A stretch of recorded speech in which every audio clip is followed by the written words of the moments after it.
So right, General Muhoozi Kainerugaba, Chief of Defence Force, alangiridde olutalo ku kabinja k'abayeekera akamanyikiddwa nga Wazalendo.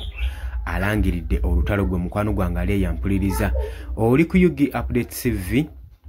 osinzira okuba ng'otuwuliriza gwe mukwano gwange ali eyo ampuliriza gwe atannatweyungako nkubiriza kkirira wansi waliwo ekigambo subscribe kikooneko obeere nga otweyungako abali mu diaspora abali mitala w'amayanja Qatar, Oman, Dubai, Saudi Arabia mbatumiddeko nnyo n'abali mu US, UK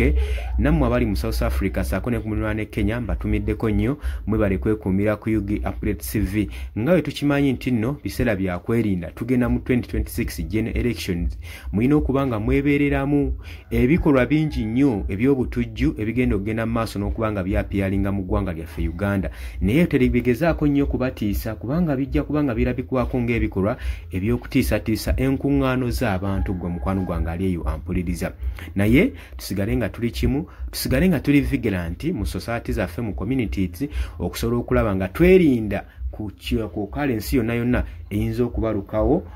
mu bitundu byaffe gwe mukwano gwange ali eyo ampuliriza kakati General Muhoozi Kainerugaba okugenda maaso n'okuwooninga akabinja k'abayeekera bano akamanyikiddwa nga akabaza Wazalendo. Akabinja kano kawangalira mu ggwanga erya Democratic Republic of Congo era nga kino kandiddwa bulungi nnyo nti nno okuva olutalo luno lwatandikawo olw'akabinja k'abayeekera bano aba Wazalendo bazze baliisa gavumenti ya Felix Tshisekedi eya DRC saako n'eya Uganda akakanja bagambye nti nno Muhoozi agamba okubeerawo kw'akabinja kano tekukosa bukosa ggwanga lya Democratic Republic of Congo wabula naffe bennyini aba Uganda katukosa kubanga bagamba nti kana akabinja kagenda maaso n'okutega ebyo bomu kagenda maaso n'okukola obutujju okulirwana ensalo za Uganda saako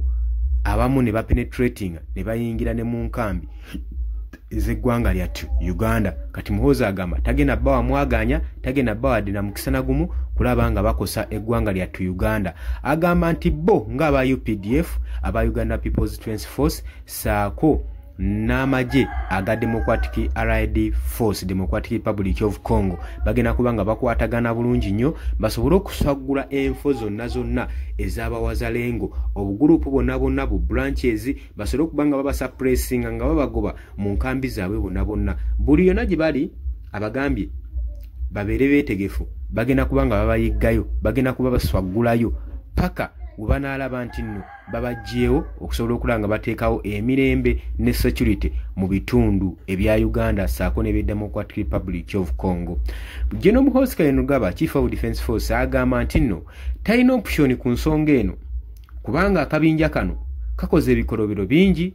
bassa abantu bangi batemudde abantu bangi bamazeeko abantu emirembe naddala abawangalira mu Democratic Republic of Congo agamba nga we twagoba nga we twasobola okubeera nga tujjawo abayeekera bakkodeko saako n'okukwata kuba ADF abamu we batyo webagenda okukola ne ku bayeekera bano aba Wazalendo agamba nti option tebalinawo nnyingi nnyo option ziri bbiri zibateekeddwa okuba nga bakola baretreatinge beeweeyo oba si ekyo badduke babiveeko kubanga agamba yenna gwe bagenda okukwata tebagenda muwa mukisa tewagenda kubeerawo nteeseganya wadde n'emu era tebagisuubira nti ye tagenda kuteeseganya n'abayeekera bw'atyo bw'agambye agambye nti nno kyembakubiriza mweweeyo agamba nti obudde bukyaliwo obw'okusobola okulaba nga mubiteeseganyamu obw'okwewaayo ayogera ku bayeekera bano akagurupu k'abayeekera akawangalira mu Democratic Republic of Congo aka Wazalendo agamba nti obudde bukyaliwo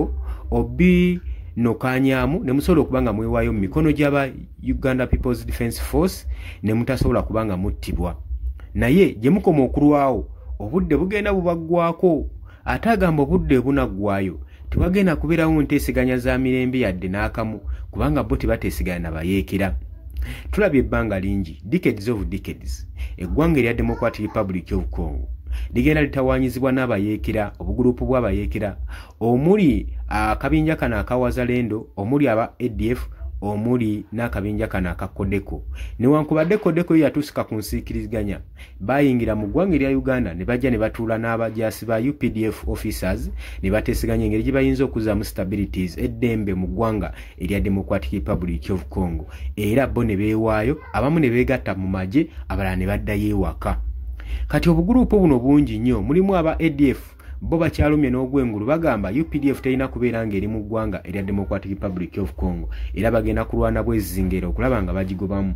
Wabula tebagenda maaso na kwewera nkolokoto kyokka bagenda maaso n'okukola obutujju ku batuuze abawangalira mu Eastern Regions mu Democratic Republic of Congo. Kakati mulimu ekibinja ekirala ekyaba M23. Ekyo nakyo kimazeeko DRC emirembe, ate kino kyo kigenze maaso n'okuwamba ebitundu ebisinga obunene n'ebibuga mu Democratic Republic of Congo. Era bwenjogera mwami Felix Tshisekedi, president w'eggwanga lino, bano basinze omuliisa akakanja mu Democratic Republic of Congo. Era ne kakati obuzibu bwagenda maaso n'okufuna nti abamu kuba bali ku ludda oluvuganya omuli Joseph Kabila nabo beegasse dda kuba yeekera bana ba M23. Jukira bayina ettundu ddene nnyo omuli ne airport, bagavaninga ebibuga ebisingako saako ne water bodies eziwerako. Kati amaanyi bwe bagajja bwangi era bagenda maaso n'okuwamba mineral sites ezimu era obugagga babuyina. Kitegeeza ki? Basobola okukola ekintu kyonna kyonna kye baba beetaaze okukola. Ate ekirala nti olw'okubanga bano abakulembeze bali ku ludda olw'opposition bagenda maaso n'okukwatagana n'abayeekera bana ba M23, kino engeri kinafunyamu gavumenti ya Felix Tshisekedi eya Democratic Republic of Congo era kiremesezza nnyo operations ogenda maaso project ez'enjawulo. Jjukira nti no DRC yakwata ekkubo negera nekola deal ne US. Kati US egambe yagala ku deploying aba investors ne teyina ng'eki gye deploying aba investors mu Democratic Republic of Congo basobole okubeera nga battaanya deal eno ya mineral rich mu DRC ng'obuyeekera bukyagenda mu maaso mu bitundu ebimu mu Northern Kivu saako ne mu Eastern Democratic Republic of Congo. Era gye buvuddeko Donald Trump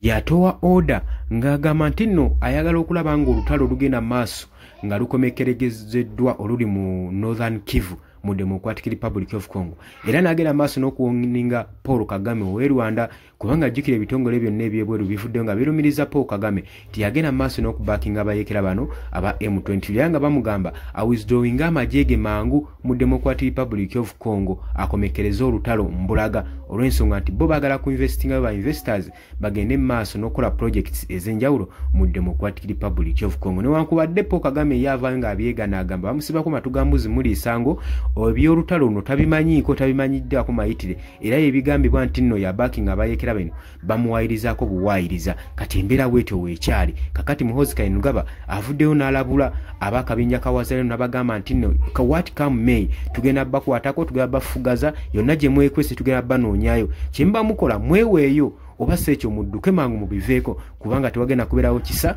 tewagenda nakubeerawo nteeseganya ye tateeseganya nabayeekera. Oli ku Yugi Updates TV ku Adosinzo Bango tuwuliriza, mbaagala nnyo.